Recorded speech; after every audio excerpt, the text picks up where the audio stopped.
Daniel Norris. So Kendall Graveman, they both came to the big leagues. Call-ups in September. Both pitched Major League debut in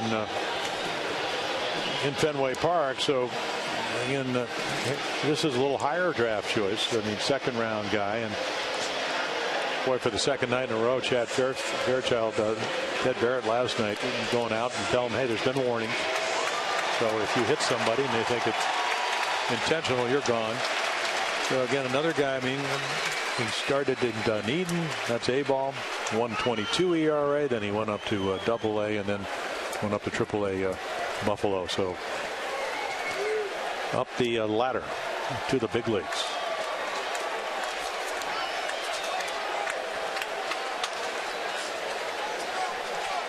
Steve Pearce will lead it off. Hardy and Scope will follow.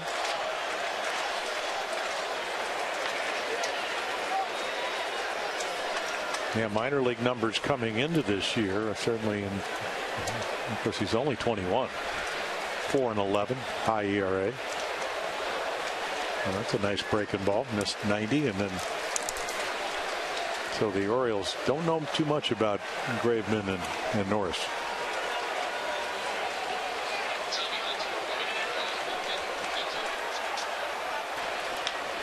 Here's a bouncer to short. Reyes circles around it, fires, and gets the hustling Pierce by a step.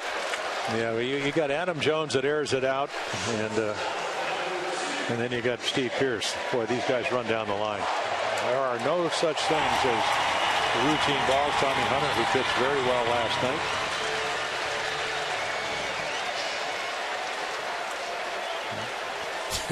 night. He doesn't like to make outs, does he? J.J. Hardy hitless on the night. He is 3 for 18 on the homestand. It's Ubaldo's game to win. Working with Way in on the bench. Okay, so does Jimenez speak Chinese? No, Chen speaks Spanish. Okay, there we go. Buck was saying he speaks English too. Yeah, Buck was saying the other day, as he does every day during BP, he roams around with his fungo bat and talks to players, and he was having a conversation with Chen the day before he started, and he said the entire conversation was in English, and Buck said, Way-in spoke English better than I do.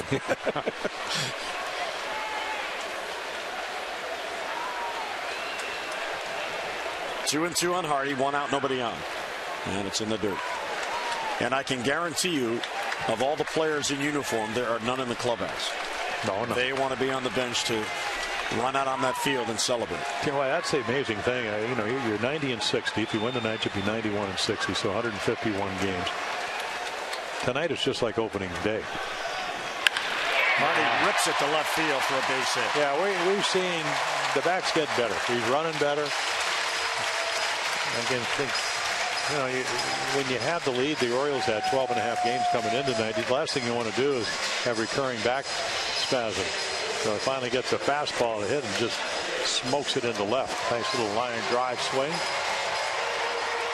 It's been J.J. Hardy this year. Occasional home runs. What did he go? 350 some at bats between home runs? Yeah, it was a while. Yeah. I mean, this is a guy that hit more home runs than any shortstop in baseball the last 3 years. But average is up, runners in scoring position numbers up, and then he catches the baseball at shortstop with the best of them. Jonathan Scope first at bat. He's in the spot vacated by Paredes. And we want to alert our viewers here tonight that when the half inning here ends and we head to the top of the ninth, we're not going to go to commercial as we normally do. We want all the fans at home to experience all the atmosphere here in the ballpark. So as it looks like Tommy Hunter gets ready to come in, all these fans, you can celebrate along with them. And there's a strike.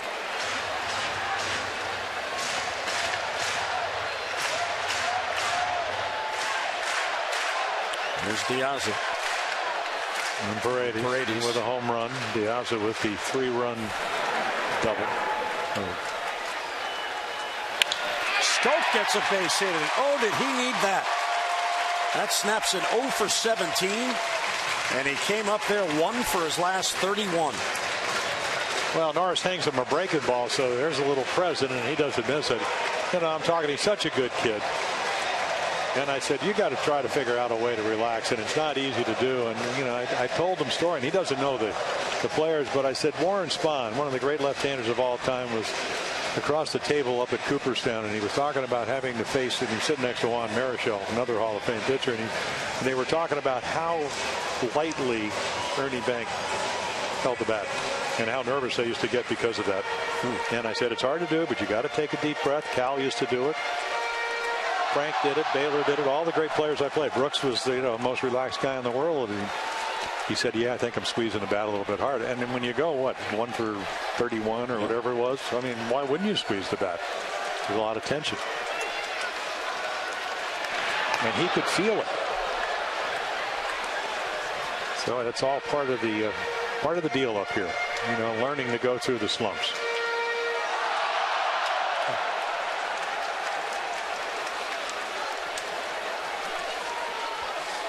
Now, Buck started Ryan Flaherty each game in this series at second base. Ryan's been hot, plays well defensively wherever they put him, so Jonathan got a little bit of a break. And the other part of this, we talked about it last night, it's the first time Jonathan's ever played this deep into a season. The minor league seasons end on Labor Day, unless you go to the postseason in the minors. Yeah, and invoke what Sean Nolan getting loose. You know what Mike Flannery used to always talk about. Sometimes you got to try easier. You know, you want to do it so much. We saw that with Ubaldo today. You know, struggled early and trying so hard. Boy, I want to pitch well, and then all of a sudden got into a rhythm. Retired 10 in a row. Meanwhile, the Orioles get him some runs. He should be smiling. It is not easy what he did tonight after that long layoff. I mean, 3.3 runs per game. It's one of the lowest run support to the big league. Now, has he pitched as well as he'd like? Absolutely not. But all of a sudden he pitches a little bit better. They play better. They get him some early runs off somebody that, you know, they had tremendous respect for. Drew Hutchinson, 3 runs in 27 plus innings coming in. They get a couple of big hits tonight. Steve Pearce hits the 3-run shot. And ball 4 to Ryan Flaherty. With 2 hits and a walk, have loaded the bases with 1 down. Yeah, Pete Walker's going to come out, and the rookie lefty on.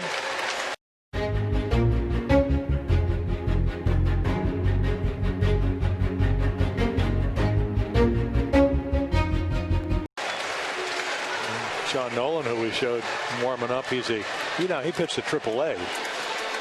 So another rookie.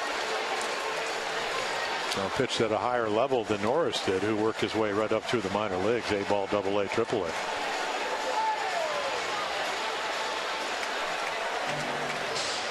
That continues to make notes. He was pretty good today in his pregame.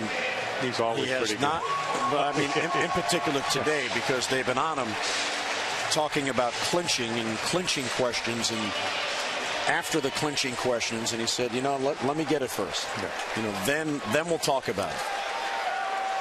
He says, I won't say what it means to me until after it happens. He's 3 outs away from that. And Nick Hundley takes ball 1.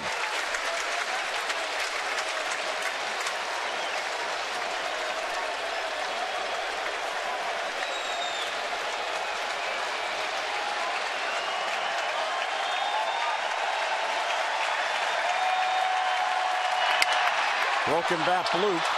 Hardy's going to tag. Charging in is Mayberry. Hardy's coming towards the plate. Here's the throw, and it's well off the line.